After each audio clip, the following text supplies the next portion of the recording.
जब मुसलमान बड़ी संख्या में जुड़ रहा था तो जो मुसलमान आ रहा है वो जुड़ तो रहा है, लेकिन वो ये कह रहा है भैया आप मुसलमान ही को काहे जोड़ रहे हैं, हिंदू लोग को जोड़िए। मुसलमानों के मन में ये डर बैठाया गया, अरे भाई तो खाली मुसलमान को जोड़ रहे हैं, तो मुसलमान जुड़ता तो लेकिन वोट नहीं देगा। वो उसको मन में ऐसा लग रहा है कि मुसलमान को तोड़ रहे हैं, मुसलमान को जोड़ रहे हैं, इनके साथ हिंदू तो कोई है नहीं। तो हम लोगों ने डेलिबरेटली ये कहा कि अगर मुसलमानों को ऐसा लग रहा है कि हम ही अकेले जनसुराज में जा रहे हैं तो आप किनारे रहिए, आप देखिए कि हिंदू जुड़ रहा है कि नहीं। आज स्थिति क्या है, किसी भी जगह जहां बैठक हो रही है रिकॉर्ड तोड़ जो भीड़ आ रही है वो हिंदुओं की भीड़ आ रही है।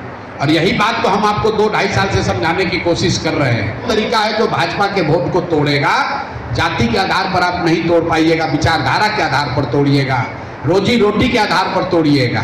हिंदू मुस्लिम करके आप हिंदू को नहीं तोड़ सकते हैं।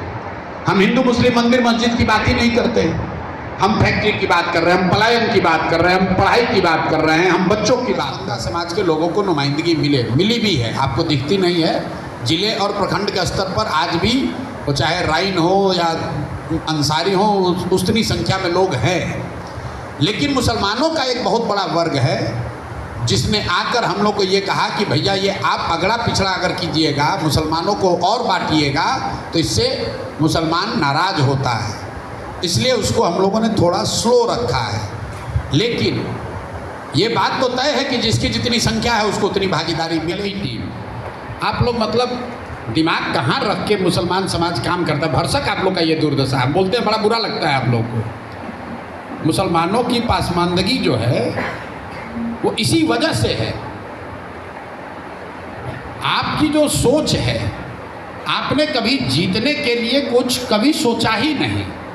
जीवन इसी पर आधारित है कि भाजपा को कौन हराएगा, ना इसके आगे सोचते हो ना पीछे सोचते हो।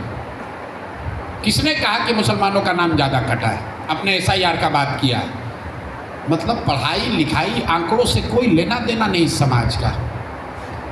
65 लाख नाम कटे, किसने कहा कि मुसलमानों का नाम ज़्यादा कटा है? तेजस्वी यादव बोल दिए तो आप मान लिए। आपने आंकड़ा देखा, उसमें 2/3 से ज़्यादा हिंदुओं का नाम कटा है, उसमें प्रवासी मजदूरों का नाम कटा है। झूठ मूठ का जो मुद्दा नहीं है वो मुद्दा बना लिए हैं। SIR मान लीजिए कि 10 नाम कट गया, मान लीजिए नरेंद्र मोदी और भाजपा से हम लड़ रहे हैं, राजद नहीं लड़ रही है। राजद उनके अध्यक्ष से पैसा लेती है हर महीने और जिसको आप जाकर वोट देते हो। पूछे हो कभी ये बात? आपने कभी पूछा कि दिलीप जायसवाल जो किशनगंज में मेडिकल कॉलेज कब्जा किए हुए हैं, उस समय सरकार यहाँ नरेंद्र मोदी की नहीं थी, नीतीश कुमार भाजपा की नहीं थी, उस समय सरकार लालू यादव की थी, कैसे कब्जा करा दिए? आपने पूछा कि मदद चाहते हैं कि आप अपने समाज में ये सलाहियत पैदा करने में मदद कीजिए कि उसको सही गलत पहचान करने की समझ पैदा हो। वो एक दिन में ना हो कोई बात नहीं। मुसलमान अभी 10% माने, 10% माने, लेकिन हमारी लड़ाई 2 महीने की नहीं है। हम इतने बेवकूफ़ थोड़े हैं कि हम जान रहे हैं कि आपके कहने से, हमारे कहने से 1 महीना में मुसलमान पलट जाएगा। आप लोग सब राजनीति को समझने वाले लोग हैं। अगर कल जनसुराज जीतता हुआ दिखेगा तो आप लिखिए या न लिखिए, हम बोले या न बोले, मुसलमान अपने आप वोट देगा जनसुराज को, जैसे आप राजद को देते हो। अभी आपको हम पर भरोसा नहीं करना चाहिए।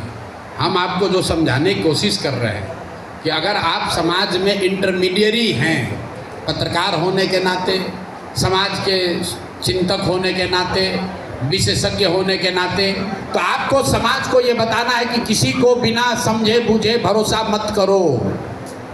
हम पर क्यों भरोसा कीजिएगा? हम जो काम कर रहे हैं उसको देखिए, जांचिए, परखिए, ठीक लगे तो भरोसा कीजिए, न ठीक लगे तो भरोसा मत कीजिए। अगर गांधी की बात हो रही है तो गांधी की विचारधारा तब तक मुकम्मल नहीं होती है जब तक आप मुसलमानों को भी उसमें हिंदुस्तान के कॉन्टेक्स्ट में जोड़ते नहीं।